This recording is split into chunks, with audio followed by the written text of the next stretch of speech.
hayotingiz orqaga qaytsa-yu va yana shu turmush o'rtog'ingizga turmushga chiqarmadingiz degan savolni berdim. Necha foiz odam yo'q deb javob berdim. 50. Va shu yerda ularga bir fikrni aytdim. Shu fikrni sizdan ham bo'lishiman. Biz zarracha shubha qilishimiz kerak emaski, bizning oldimizga kelgan inson bizga xos inson. Qanday bo'lishidan qat'iy nazar.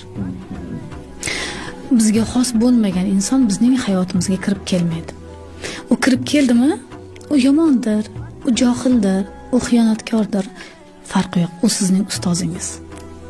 U sizga hayotda siz anglashingiz kerak bo'lgan fikrni, tushunchani anglatish uchun kelgan inson. Undan kechib siz boshqa inson bilan hayot qurdingizmi? U ketadi, lekin xuddi shu kayfiyatdagi inson keladi hayotingizga. Toki bu illatni o'zingizda isloh qilmaguningizcha. Bizning atrofimizdagi insonlar, ayniqsa bizning